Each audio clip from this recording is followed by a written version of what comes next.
में जानकारी दे देता हूँ कि 11वीं कक्षा की फिजिक्स में जो है कुल 15 चैप्टर हमारी एनसीईआरटी बुक में दिए हुए हैं। तो हमें एक एक करके उन सभी का अध्ययन करना है। आज हम पहले चैप्टर की शुरुआत करने जा रहे हैं।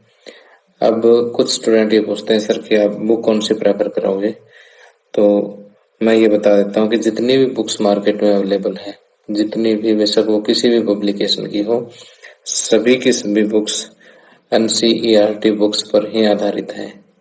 बस इसमें उन्होंने लैंग्वेज थोड़ी सी कुछ एक में चेंज कर दी है, कुछ आर्टिकल थोड़े बहुत एक्स्ट्रा डाल दिए हैं।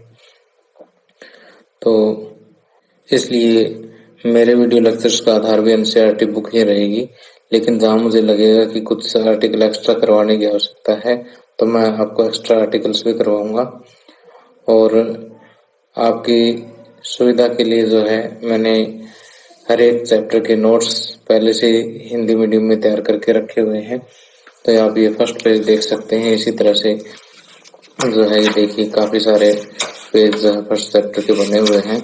तो ये मैंने सारे आपके नीचे वीडियो के डिस्क्रिप्शन में एक लिंक दे दिया है, वहां से आप डाउनलोड कर सकते हैं।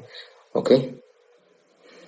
इसके अलावा जिन बच्चों के पास एनसीईआरटी की बुक नहीं है उनको भी अलग से परचेज करने की आवश्यकता नहीं है। एनसीईआरटी की बुक जो है एनसीईआरटी वेबसाइट पर फ्रीली अवेलेबल है, आप डाउनलोड कर सकते हैं। उसका लिंक भी मैं आपको डिस्क्रिप्शन में दे दूंगा। ठीक है, तो आप निश्चिंत होकर के तैयारी कीजिएगा। और फिजिक्स बहुत ही आसान है, आर्ट के विषयों से भी फिजिक्स बहुत आसान है। एक बार आप पढ़ करके देखिए, पर मुझे कमेंट करके बताना कि आपको लगी कैसी है फिजिक्स। ओके, चलिए अब शुरुआत करते हैं फर्स्ट चैप्टर से। अब 11वीं कक्षा की भौतिकी विज्ञान यानी फिजिक्स का जो फर्स्ट चैप्टर है उसका नाम है भौतिक जगत या फिजिकल वर्ल्ड। अब देखिए कि इस चैप्टर में हम मेन जो बातें पढ़ेंगे उसमें विज्ञान क्या होती है, विज्ञान की परिभाषा पढ़ेंगे, भौतिकी की परिभाषा पढ़ेंगे, वैज्ञानिक विधि क्या होती है, भौतिकी विज्ञान की प्रमुख शाखाएं कौन कौन सी हैं, भौतिकी विज्ञान के स्कोप और एक्साइटमेंट के बारे में पढ़ेंगे, यानी उसके कार्य क्षेत्र और उसमें कौन कौन सी उत्तेजित करने वाली बातें हैं वो हम पढ़ेंगे। भौतिकी विज्ञान का प्रौद्योगिकी, समाज और अन्य विज्ञानों के साथ हम संबंध समझेंगे, यहाँ पर क्या होता है। और संसार के विभिन्न देशों के कुछ भौतिकविद हैं जिनका भौतिकी विज्ञान के विकास में बहुत योगदान जिन्होंने दिया है, उनके योगदान के बारे में हम पढ़ेंगे। और इसके अलावा प्रकृति में 4 मूल बल हैं, उन बलों के बारे में पढ़ेंगे कौन कौन से हैं। और 2 छोटे छोटे कंसेप्ट है, एकीकरण और न्यूनीकरण, इनके बारे में भी हम पढ़ेंगे। अब देखिए इन वीडियो लेक्चर के इस पहले राउंड में जो है मैं आपको जो बोर्ड एग्जाम की तैयारी है वो करवाऊंगा। इसके साथ साथ जितने भी एमसीक्यूज जो आसान लेवल के हैं जिनको आप शुरू में समझ सकते हो वो एमसीक्यूज में मैं आपको डिस्कस करवाऊंगा, ताकि कम्पिटेटिव लेवल की भी आपकी तैयारी अभी से शुरू हो जाए। तो आइए फर्स्ट चैप्टर की शुरुआत करते हैं। फर्स्ट चैप्टर के में सबसे पहले जो है हमारे पास 2 परिभाषाएं आती है। पहली परिभाषा है कि विज्ञान क्या होता है और दूसरी परिभाषा है कि भौतिकी विज्ञान क्या होता है। अगर हम विज्ञान की बात करें, जिसको इंग्लिश में साइंस कहते हैं, जो साइंस शब्द है वो लैटिन भाषा के एक शब्द सिंटिया से लिया गया है। सिंटिया का अर्थ होता है जानना। सिंटिया का अर्थ क्या होता है? जानना। अब जानना किसके बारे में जानना? कि हमारे चारों ओर जितने जो भी तथ्य बिखरे पड़े हैं, जो भी घटनाएं हैं, उनको एक सुव्यवस्थित ढंग से जानना, एक सुव्यवस्थित अध्ययन जो है वो क्या है? विज्ञान है। ओके, तो हम विज्ञान की परिभाषा इस तरह से दे सकते हैं कि हमारे चारों ओर के तथ्यों व घटनाओं का सुव्यवस्थित अध्ययन क्या है? विज्ञान है। इसी तरह से भौतिकी या फिजिक्स क्या होता है?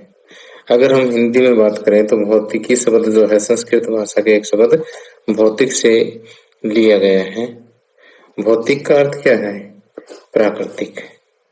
इसी तरह से हम अगर अंग्रेजी भाषा की बात करें तो अंग्रेजी भाषा में भौतिकी को फिजिक्स कहते हैं, आपको पता ही है।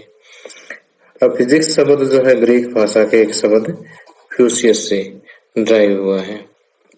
फ्यूसियस का अर्थ भी क्या है? प्रकृति है।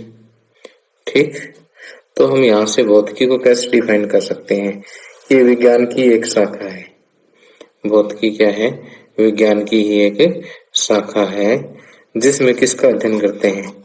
प्रकृति का अध्ययन करते हैं या प्राकृतिक घटनाओं का अध्ययन करते हैं। वो क्या है? भौतिकी है।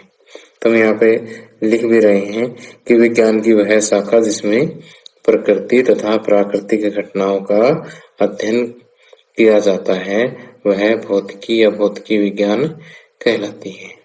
ओके, अब देखिए अगली परिभाषा आती है वैज्ञानिक विधि क्या होती है। अब देखिए कि किसी भी प्राकृतिक घटना को विस्तृत और गहनता से समझने के लिए हमें कुछ एक स्टेप्स को फॉलो करना पड़ता है, कुछ एक पदों को अपनाना पड़ता है। ये ऐसा नहीं है कि हमने सोचा और बिना सोचे समझे जो है कुछ किसी भी घटना के बारे में कह दिया भी ये घटना इस तरह से हो रही है। ऐसा नहीं होता। कि वैज्ञानिक विधि में क्या होता है कि हम कुछ एक स्टेप्स के थ्रू होते हुए चलते हैं। और वो स्टेप्स क्या है पहले मैं वो बताता हूँ कि सबसे पहला है व्यवस्थित प्रेक्षण।